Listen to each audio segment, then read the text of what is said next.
Hercule Poirot is, for me, much more than the character on the written page. Hercule Poirot, for me, almost is a real person. You're a detective. I am the detective, Colonel Curtis. He is the person who was responsible for my life for 25 years. The truth, it has the habit of revealing itself. I've got to know him. I've lived him. No one can always be right. But I am. Always I am right. It is so invariable, it startles me. He's my invisible, closest and best friend. They have been good days.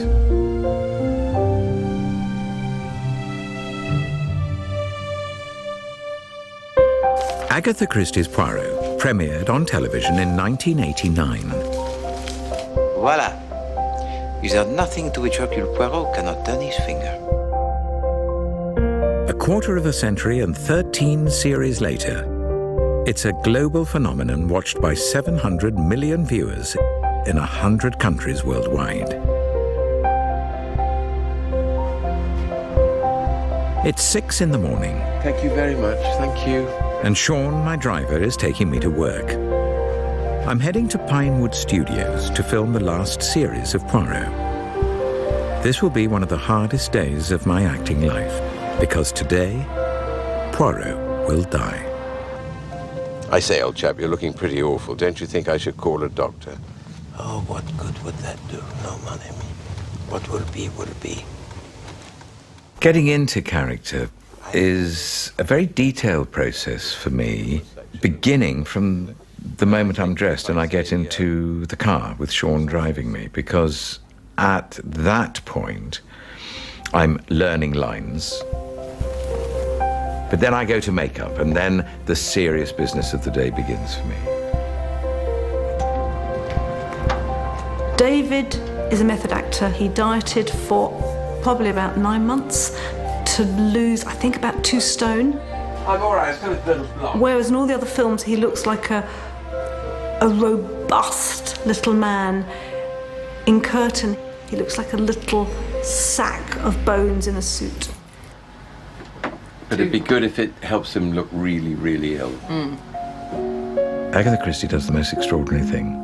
It's the only story in which you see Poirot as a little old man. And it's told through the eyes of Captain Hastings. Hastings? The key to it for me is that moustache. Once that moustache goes on that lip, I think it's true to say that you will be speaking to Hercule Poirot. Make sure that it does not droop a little here. Yes. Yes, that is better. Curtain, Poirot's last case, was written by Agatha Christie in 1942. Intended for publication after her death, it was hidden in a bank vault for 30 years before publication in 1975. He knows he has to die. Yes. He could never take the ignominy of being accused of a murder and then hung. We all knew that the final scenes were coming up and we, in a sense, prepared, but it was nevertheless a most remarkable atmosphere. Huge soundstage at Pinewood, with a set built in the centre of it. The room itself, which contained a bed and walls in which he was going to die, was not crowded, it was deliberately kept quiet. Setting? And now, I need to think. But Poirot? Go down to breakfast, mon ami. The case, it is ended. And outside, the set itself, the rest of the crew, was exceptionally quiet. Sheila, David's wife, was sitting beside the sound man.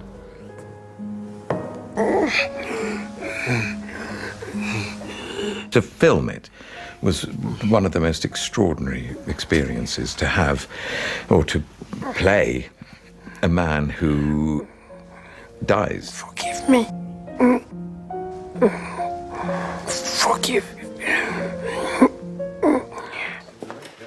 Hey, Cameron. 388, take 1 every camera.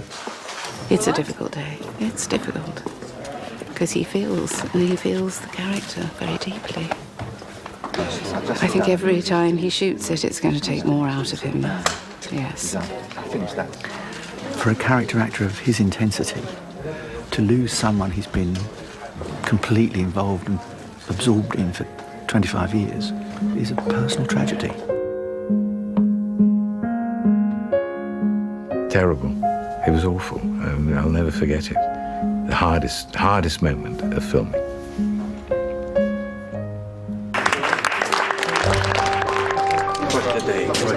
What a moment. When Curtain was published, such was the sensation at the news of Poirot's death that it made the front page of the New York Times. It showed the extraordinary impact of a strange little character who for many had seemed like a real person. Hercule Poirot has been the most important role in my acting career. You might think you know Poirot, but I'd like to show you what goes on inside those little grecelles. Along the way, we'll find out why this remarkable little man is so loved around the world. To begin to understand Poirot, we need to go back to the beginning. I am on my way to the seaside town of Torquay and remembering a visit I made 25 years ago. He said to me, I've been offered the role of Poirot. He said, what do you think? I said, well, I should take it. I wouldn't hesitate. I said, the only piece of advice I give you is it's going to change your life. And he said, oh, don't be so silly. I said, well, it will. So, this is a very special place. Agatha Christie's house. Greenway was Agatha Christie's summer home from 1938 until her death in 1976. Soon after I was cast as Hercule Poirot, I was invited here to meet her daughter. I remember one particular lunch I had with Agatha Christie's daughter, Rosalind, and her husband, Anthony Hicks. And they said to me, we want the audience to be able to smile with Poirot, but never laugh at him. And that's why you have been chosen to play the role. Getting the approval of Agatha Christie's family was crucial for me before my life as Poirot began. Today, I've come back to meet her grandson, Matthew Pritchard. I first met you, what, it was about 1989, wasn't it? I think you were on approval then. That was 1987 when I was on approval. But it was actually your dear mum who was very instrumental in giving me the nod and the wink, wasn't she? Absolutely, yeah. And she was very particular about her mother's work, and yes. I think perhaps you're one of the few people who've met her standards. Here we are in Devonshire, where Poirot was actually born. How do you think he came to be? Well, of course, that was long before my time. Yes.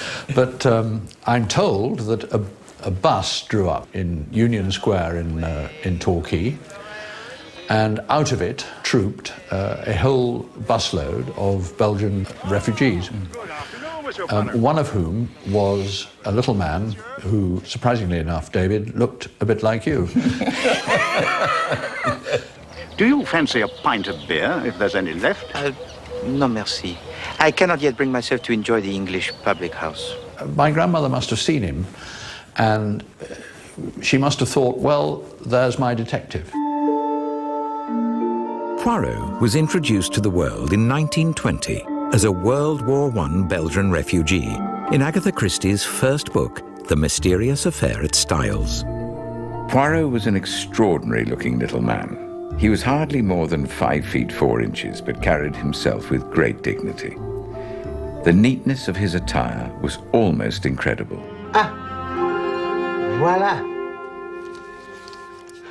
As a detective, his flair had been extraordinary, and he had achieved triumphs by unraveling some of the most baffling cases of the day. The handwriting on this letter shouts your guilt. You are a heartless murderer. Because I never met your grandmother, only through the stories. What was she like as a person, though, Matthew? Well, the first thing I have to say is that you needn't have been in the least bit scared of meeting her because she was the kindest, gentlest person you would ever hope to meet. And she was much happier in a family atmosphere, like here at Greenway. But if she was in a restaurant, she'd quite often have a little notebook in her bag, and if she heard an interesting snatch of conversation, she'd scribble it down in her own inimitable, illegible handwriting. And, you know, sooner or later, that little piece of information would be married to another little piece of information, usually in a different notebook. And, you know, hey presto, there'd be another Poirot story. Yes, yes, yes. Those cards in the middle there, the pyramid, is what Agatha wrote that Hercule Poirot used to do to meditate and collect his thoughts. Oh, really? Yes, build House of Cards. Right. In fact, in a number of the television programs, you'll see me as Poirot building exactly that. Oh. I can build a house of cards 7 stories high by placing one card on top of another with a mathematical precision. But I cannot find the last link in this so mysterious case. Agatha Christie could never have guessed that Poirot would become so famous, appearing in over 50 short stories and 33 novels. Oh, look. Now, is this a real one that she used? That is a real one. She would have taken this to the Middle East. She would have hammered out Death on the Nile, somewhere near the pyramids in Egypt, really? On something like that. On something like that. And in here, we have various little treasures. This is a tiny little photograph of my grandmother and my mother on the right-hand side. A rather younger version of me. Yes. And then we also have a picture of my grandmother herself as an auxiliary nurse in Torquay in the First World War. The more I know about Agatha, the more I learn about her, that she was such a warm, generous, lovely person. I just hope she would have liked what I did, that's all. She was very honest, very candid indeed. Today, Agatha Christie is revered in Torquay. I believe the local museum even reserves a place of honor for her most famous creation. Oh, I didn't believe it. I knew some things were coming here, but I didn't know what it was, and it's my flat. My flat. It's Poirot's flat. Look, my desk. It's amazing seeing all this, and I know that this is the public's domain now. I feel so possessive about it all. Because I could sit here like this, you see, and I know there's a camera there, but now, action. I could be filming Poirot. And there's my coffee table. That's my radio. You see, I'm still using the word my. It's got nothing to do with me. I can't pay a visit here without loaning something very special to the museum. Hello, Carl. Hello, David. Hello, it's nice to see you. Hello, lovely Amy. to see you as well. Very nice to see you. La la. Fantastic. Take it out. That's absolutely beautiful. This is actually my prized possession. I think I've probably held that more than any other thing I've ever held in my life. That is absolutely incredible. It's still warm as well. It is still. But there's another reason we're here. I'm meeting John Curran, an archivist who has found clues about Poirot's creation in Agatha Christie's secret diaries. And there, look, Hercule Poirot, yes, written by Agatha Christie. So you can see here the mysterious affair at Styles. The plot was roughed out, and then came her dilemma, a detective story. Now, what kind of a detective? So she says, why not have a Belgian refugee? Because the refugees were in most countries at that stage. You're not selling onions, are you? Pardon? Your people come over here doing that a lot. What kind of man should you be? A little man with a somewhat grandiloquent name. Poirot, Monsieur Hercule Poirot. Poirot. Could never get my tongue around French. But I am Belgian, Monsieur, not French. Like many small, dandified men, he would be conceited, and he would, of course, have a handsome moustache. Yes, I think the moment is ripe for the trimming of the moustache, also the pomading. And what about Agatha's own relationship to the man himself? Well, that became a bit fraught as the years went on. And she says here, why did I ever invent this detestable, bombastic, tiresome little creature? I must be right, because I am never wrong.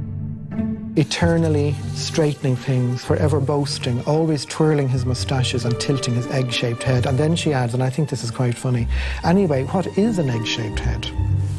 Have I ever seen an egg-shaped head? When people say to me, Agatha said this. It's an egg-shaped head. But you see, all of those things that irritated her, the public adore. Absolutely, absolutely, yes. And I'm here to be witness to the egg-shaped head. Agatha Christie describes Hercule Poirot coming to England in 1916 during the First World War. Could she have been inspired by her work in a wartime military hospital? Well, we're in Torquay Town Hall, and this vast space was used as a hospital in the First World War. And Agatha Christie was actually a nurse here. And of course, all her knowledge as a nurse and dispensing nurse as that would cover poisons and drugs and everything that she would use, not only in her Poirot stories, but in all her other stories as well. This is where it all could possibly have been born. So in a sense, we're in the womb of creation here, the unknown that she would be creating a character called Hercule Poirot. In 1920, Agatha Christie put Poirot on the page. Soon, he was to become a star of stage and screen. Good evening, everybody. This is Hercule Poirot.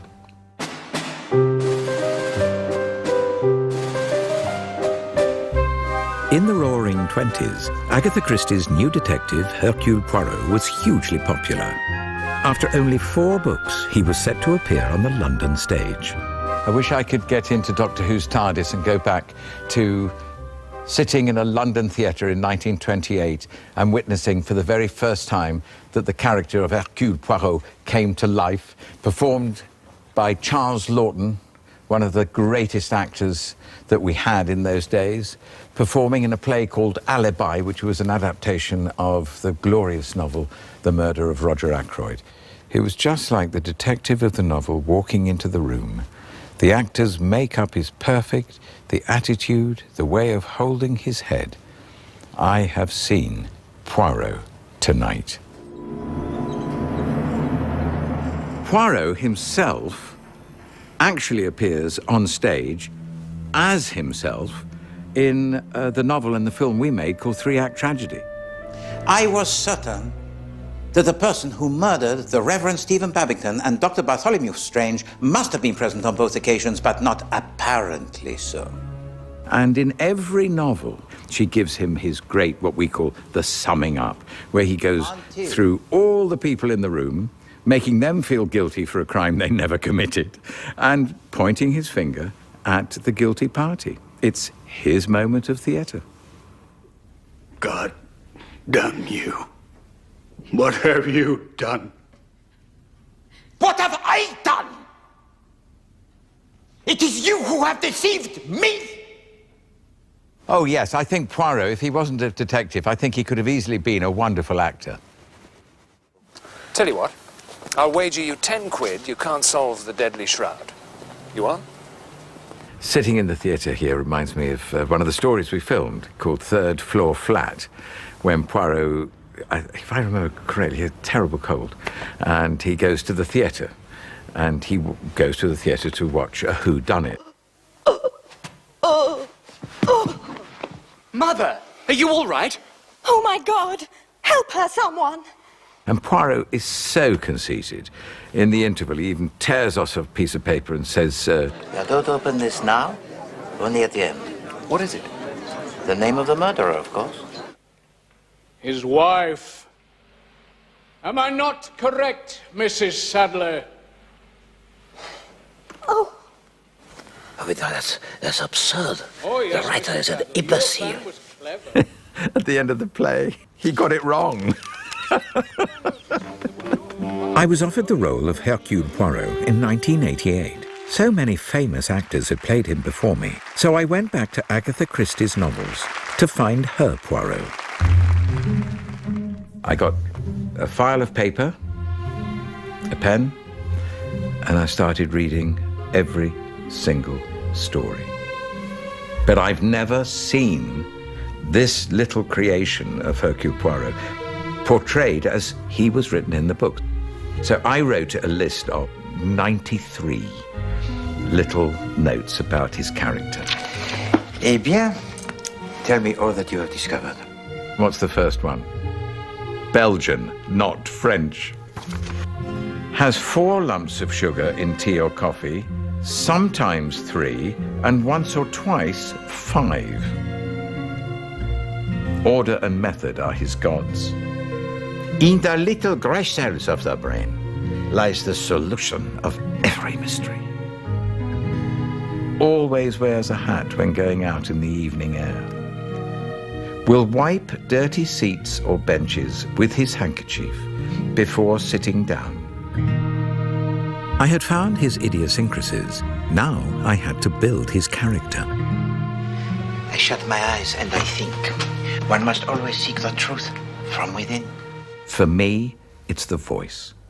Poirot is not really connected with his emotions. He's connected with his head. And therefore, I decided to give him a head sound. So, I could be talking to you as David Suchet. My voice is coming up from my emotions. Now it is in my mouth, and now it is going higher, higher in my brain, and I will put on his Belgian-French accent, and then I will speak as Hercule Poirot. Chief Inspector, you really ought to look to your elocution. Swipe me, there's nothing wrong with my lingo. But something was still missing.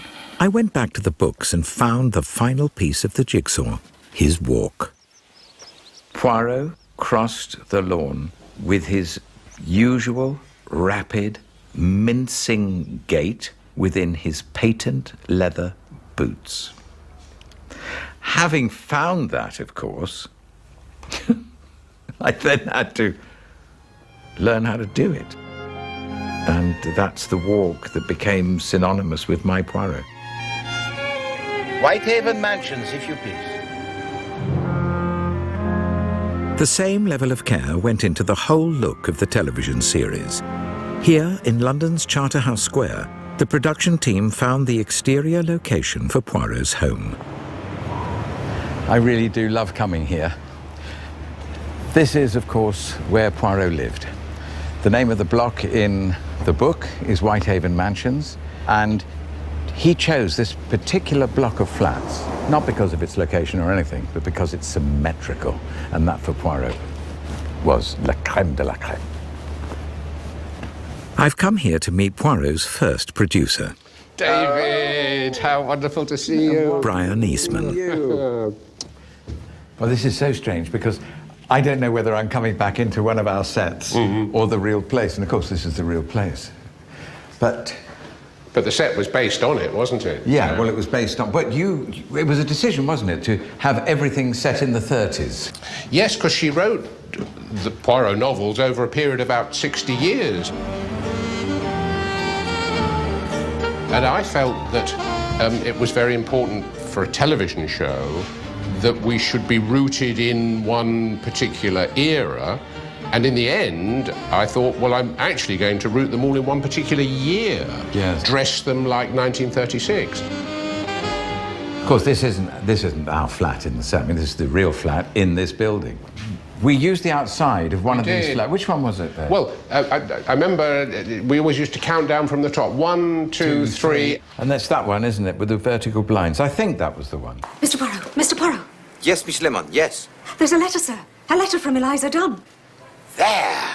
And the wonderful thing that I felt that you did was you managed to capture the peculiarities alongside the lovability. Yeah. And I think that is why people love him.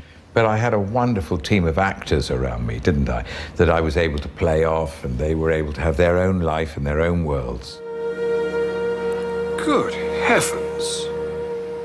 Hugh Fraser as Captain Hastings. You think, oh, Hastings, he's a bit of a dunderhead. And maybe he isn't the brightest, but Hugh brought a fantastic intelligence to a man who apparently didn't have much. Well, if you don't want it on the sideboard, where do you want it? It is the smell, Hastings. It does not seem to fade. Oh, it's early days yet, Poirot. I gave him a bit of a spray with some cologne yesterday. Whose cologne, Hastings? Well, it was, I'll just... Right. Hastings?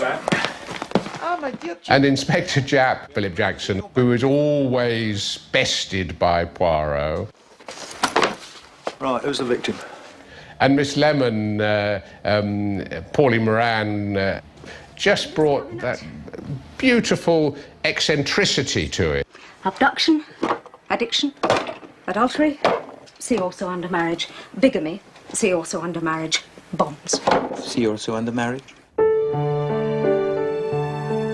I know from the mail I get and from how people react to the series, it's not just me, it's the whole look. It's production values, the props, the locations, and I couldn't have been given a better place to live for the man I played. There was one other element that played a crucial role in creating the mood of the series. I've come to meet composer Christopher Gunning. See all your BAFTAs up there? Well, one of them is for a programme called Agatha Christie's Poirot. There. There you are. If I just hum, dun, dun, dun, dun, dun, dun, they say Poirot. But you know, David, you know, one of many extraordinary things was that I presented Brian Eastman with 4 different tunes. And he rang up the next day and he said, well, I've listened to all 4 of them and number 4 is my favourite. Wow. And I was mighty disappointed because number 1 was mine. Why do you think I put number 1 at the beginning? Yes. And I can still remember it, actually. It went like...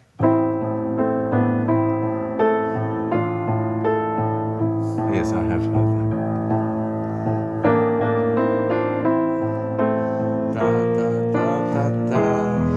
that. It went something like that. And that was my clear favourite, but Brian didn't even give that a thought. And of course he was right and I was wrong.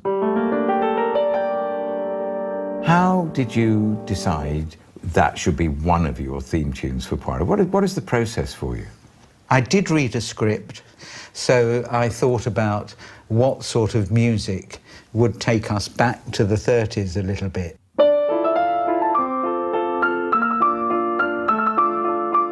And I phoned Brian and asked, and he said, no, I'm getting terribly negative reactions to the music, Christopher, and we're going to have to start again. So what I did was to darken it all, and I moved it into G minor, so the alto saxophone could now play it in that register, and the accompaniment could be down here. And immediately it has a sort of gravitas that it didn't have when I was fiddling around up there. Yeah.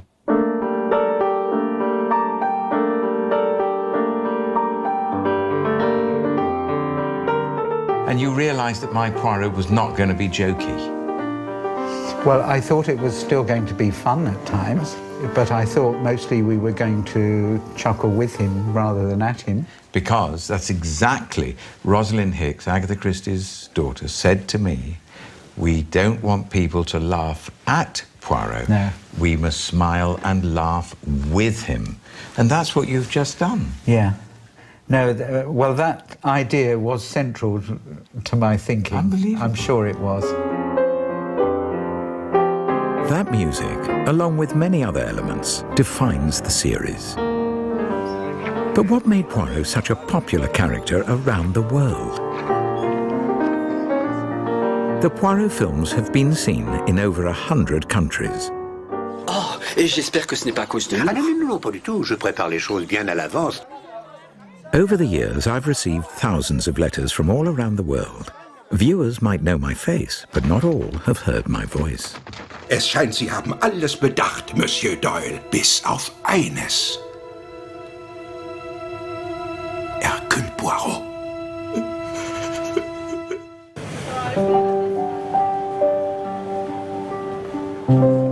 I had no idea Poirot would be so big outside Britain. Now I want to find out about his international appeal, and where better to do so than the country of his birth, Belgium. Pity Emily couldn't come. Still, I think she's right. Brussels is a far cry from Isleworth. Her loss is my gain. Ladies and gentlemen, welcome on board this service to Lille and Brussels. We will be... One of the aspects that really link us, Poirot and myself, is that both of us are, in a way, outsiders. Although I was born in England, most of my family on my father's side were from Lithuania. I certainly don't look like a typical Englishman, and that was Poirot as well. In all the stories, he's portrayed very vividly, but we know very little about his past. We know that he came to England retired, head of the Brussels police force, but we know very little about when he was a policeman there. Well, Poirot, how does it feel being back in Brussels again after so many years? In the eye of my mind, Chief Inspector, I have never left. Well, here we are. Most beautiful square in the world. Ah, it's fantastic. Look at it. The Grand Square in Brussels. I can actually remember filming here the chocolate box. And yeah, I played chess in this square. I remember that.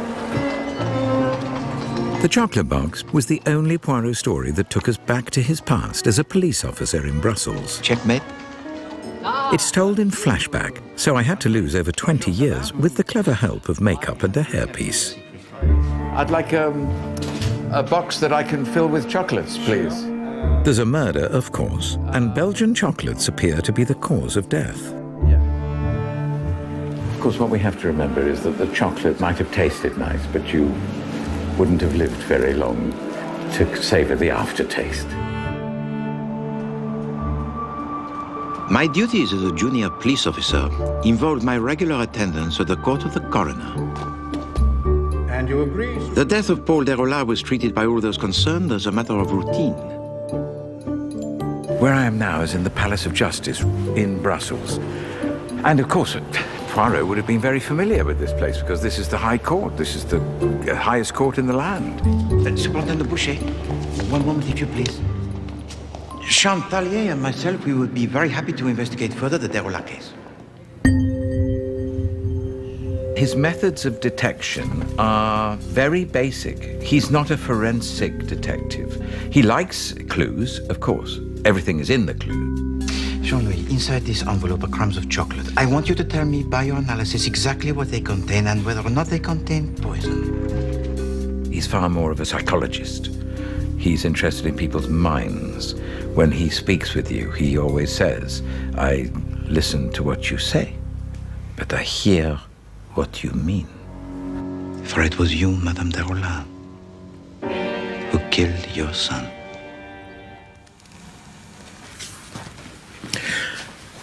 I like this cabinet. It's not because I'm ghoulish or anything, but this is a typical Poirot case. Now, this woman in the pictures is called Widow Becker, and she is one of the world's most famous serial killers. She poisoned people with digitalis. Well, now, Poirot would know all about digitalis. He's very familiar with it. A poison from the plant foxglove. And she poisoned people. The motive? Money.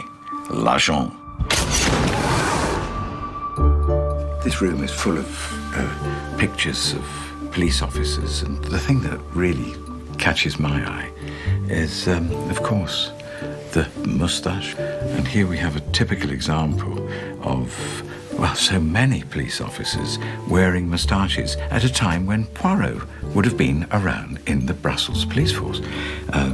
Agatha Christie describes his moustache in about 30 different ways, but it's always beautiful, and it's sometimes curved, sometimes it's straight out, but whatever it is, and however beautiful these moustaches are, that Poirot's was the finest in the world.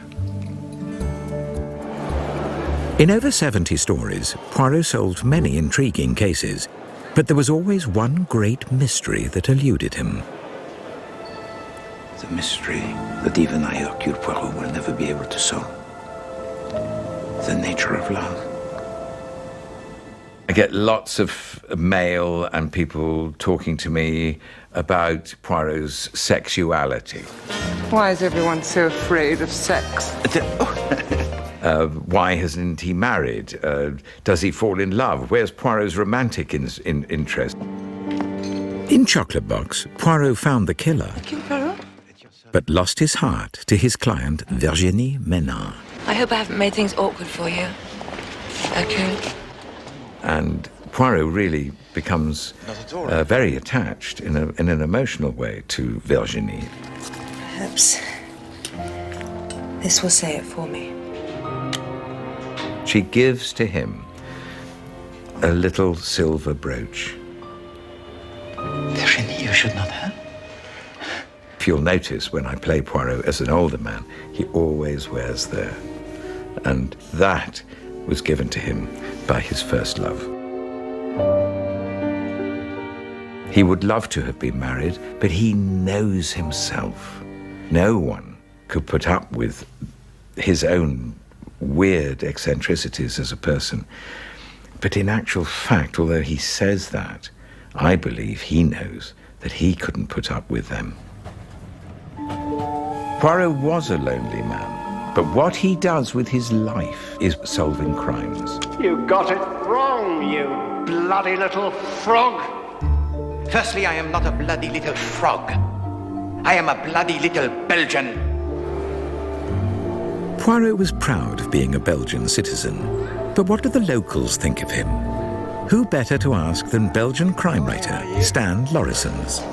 Well, so how's Brussels? Well, Brussels is wonderful, but I think I have to congratulate you because you won an award, didn't you? Yeah, I won the an writing award.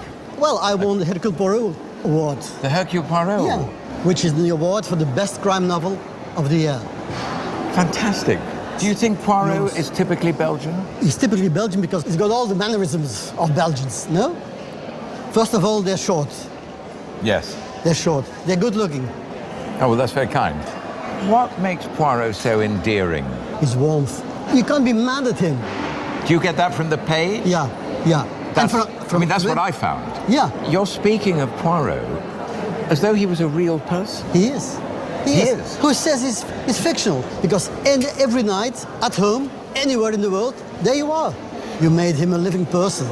And that's your fault. Mon mari me disait, il disait faire Hercule Poirot. Je dis non, c'est bon. That's why people embrace you in the street, take photographs. Say, hey, here he is, Poirot, look, Poirot. So why are you a crime writer? That's a really, really good question. Yeah? I was in prison. You were in prison? I was in prison. What were you in prison for? For fraud. What sort of fraud? I was selling fake paintings. Do you think you could commit a crime that would fool Hercule Poirot? I'll try. You're going to have a go? Yeah, why not?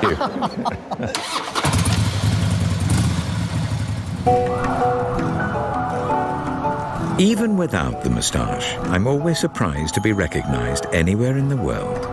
Well, here I am in a police car with police outriders as an escort, and it's quite overwhelming. Apparently I'm going to meet somebody very important, has to be important for this sort of welcome. Beautiful, isn't it? Yeah. Beautiful building. In fact, I've been invited to meet the Mayor of Brussels and the Chief of Police. We're going to find out what they think of Belgium's most famous detective. Hercule Poirot. Mayor Tillemont. My sir. I say to you. Back home, are you? Would you have liked Hercule Poirot here now? Yeah, we need him. You need him? Yeah. But with a moustache. That can be arranged. That can be arranged. That can be put in the post. Can we? What do the Belgians think of Hercule Poirot? They were proud because he solved matters the English couldn't solve. Yes. And your accent was not too bad. Thank you. I wondered... I'm very nervous meeting you to say... I mean, you could have said it was terrible and we're on television, you know. Thank you very, very much, and you've given me such a lovely work. It's a great honour to be here, seriously. My pleasure. Thank you, Christie. They take Poirot to their hearts. And, you know, Agatha Christie is widely read here, and Poirot is one of Belgium's sons.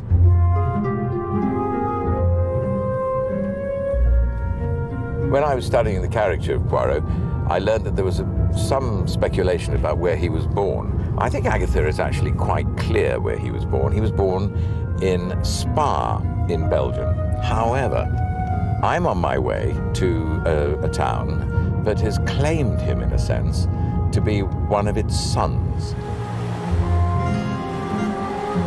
There's something distinctly odd about the small town of Elizelles, 30 miles west of Brussels. They like to think that Poirot was born here.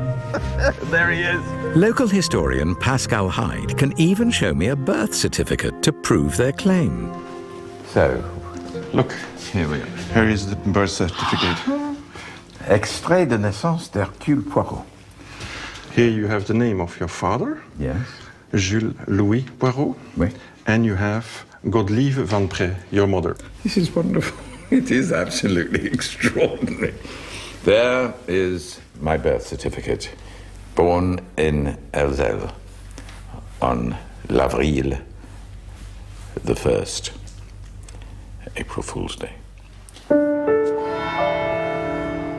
Some Belgians might dispute the actual place of Poirot's birth, but there is no question about his commitment to his faith.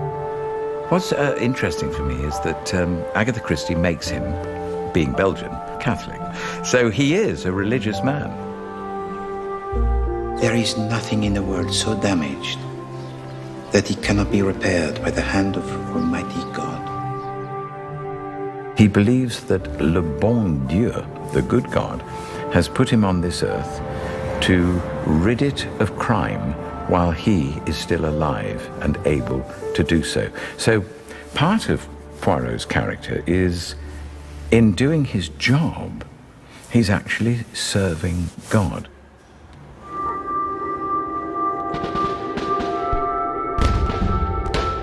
Agatha Christie's books reveal that Poirot retired from the Belgian police force and that his world was thrown into turmoil at the outbreak of the First World War.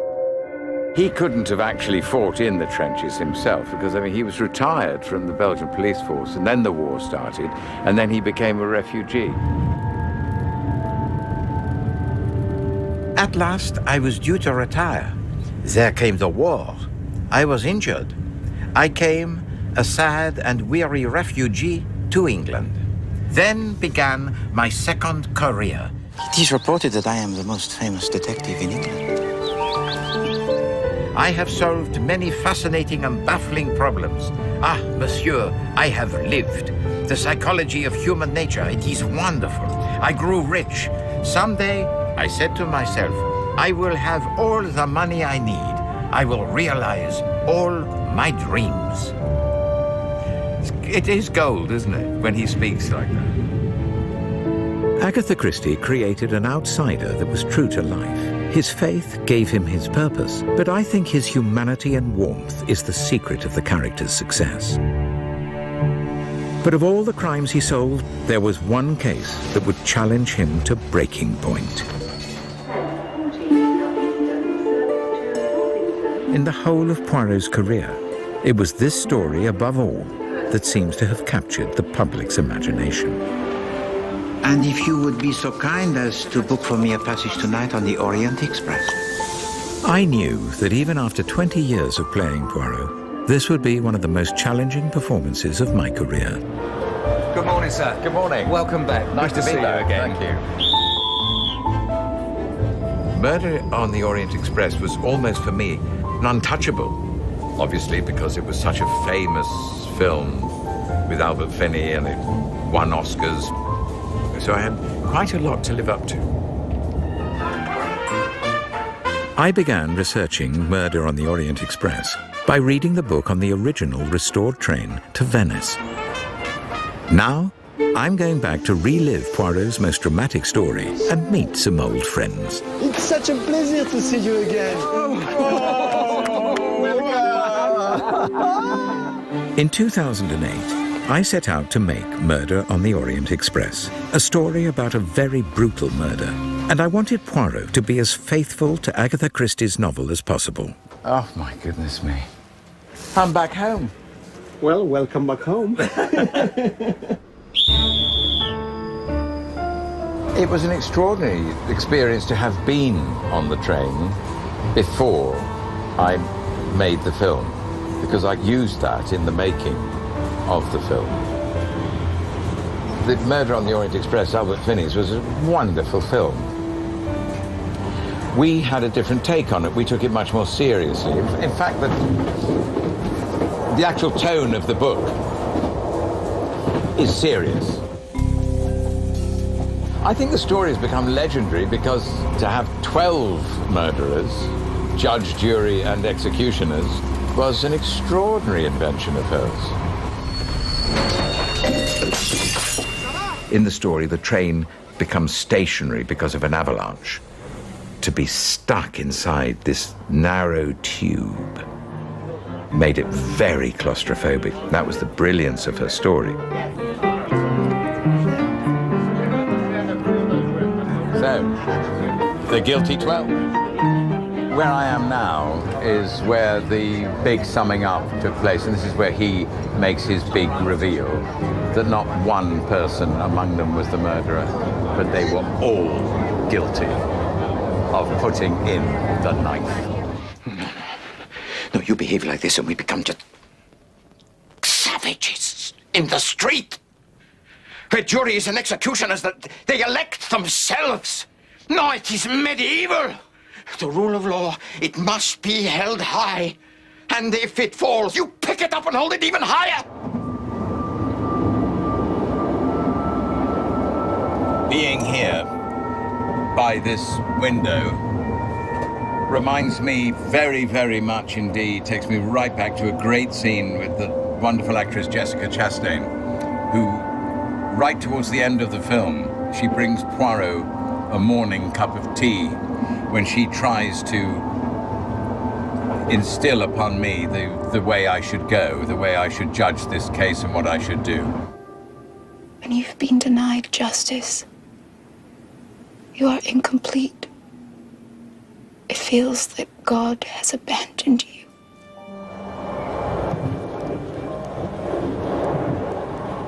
He is thrown into deep anguish and thought and prayer as to what should he do. Even though he may sympathize with the crime, is it his right to let them go? Or should he do what he knows his faith would tell him to do? That's the story. But where she set it is so unbelievably brilliant. It was lovely to be on the train and in the carriage that Hercule Poirot slept in. Filet de bœuf. And to be able to eat in the restaurant he ate in. It's really been a journey of discovery for me, even though I've played him for all these years. And we're ending where probably the most iconic story is set, which is here on the Orient Express. In the 70 films I've played Poirot, Murder on the Orient Express was the one which showed him in a turmoil of conscience we'd never seen before, torn and tormented over what to do about this murder. Bye-bye. Thank you so much. In the end, he chooses to let them go. On the human level, he did the right thing. But as far as his faith is concerned and what it did to him, it really cost. Poirot understands the frailty of people, their passions, their hopes, and their dreams. It's a characteristic which I think is recognized and admired by viewers the world over.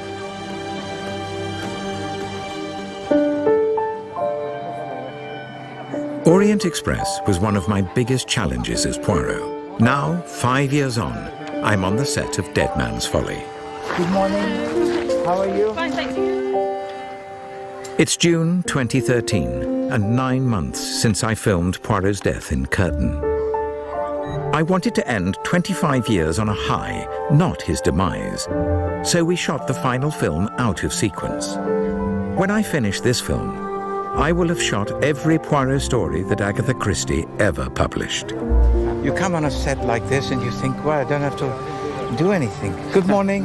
Morning. How are you? Today we're doing the second day of our Fate, which is basically it's the centerpiece of Dead Man's Folly. and it's a big English fate where someone disappears and there's a murder down in the woods.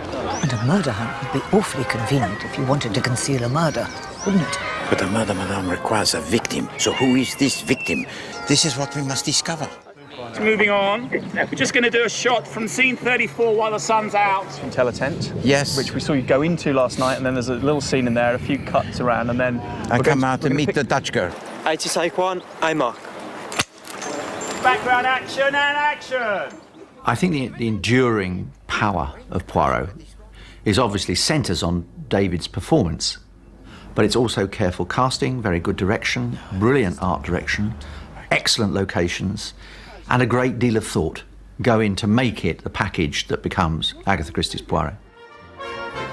Madame, that which you wear on your head, it is a creation, most beautiful. Like something from the Royal Ascot, huh? David is meticulous. He's brought with him an eye of detail.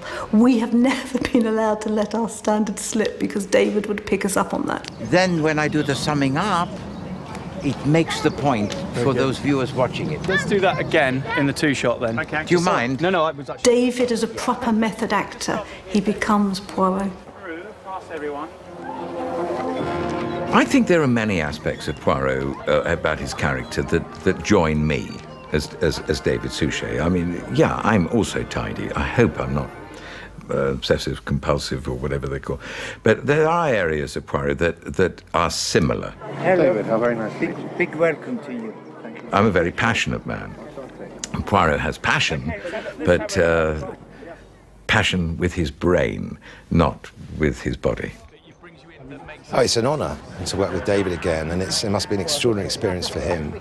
And for his family, I have to say. I think the big shout-out goes to the family, I've got to say, living with Mr. Poirot for 25 years. Lady Stubbs, have you seen Lady Stubbs? Have you seen my wife, Lady Stubbs? Has anyone seen Lady Stubbs? In some ways, it's a farewell to the character. I don't know, I think we're all kind of anticipating the last day and how emotional that might be. Agatha Christie's summer home provided the inspiration for Dead Man's Folly. So as a wonderful tribute to Poirot's creator, we have come to Devon, where my final shot will be filmed. I think it's a lovely way to end the series here. No, I feel pleased for David as well to have shot all of them and to have adapted all the novels, which I know is very important to him. It's a triumphant day. I won't see it in any other way as well. I won't. It's emotional, of course it's emotional. I won't pretend it's not emotional, but I feel very elated. Happy. They're filming the very last scene of the very last story of Poirot that will ever be made, with David Suchet playing Poirot. Et voila. It doesn't feel like 25 years. If I look back, it's really my children growing up, my family, it's a quarter of a century of my life. And suddenly it's over. I think it's the fact that he has applied utter dedication to one role. Most actors do a role, put it down and walk away from it. David has never put it down. C'est bon. Merci. 515, take one. Ayarlar. David's legacy is to have given the world a character that they can never forget. To bring to life someone who's entertained people around the world for 100 years, and to stamp that character into all our imaginations. And that legacy on television will never fade. Ladies and gentlemen, that is a wrap of Poirot after 25 years.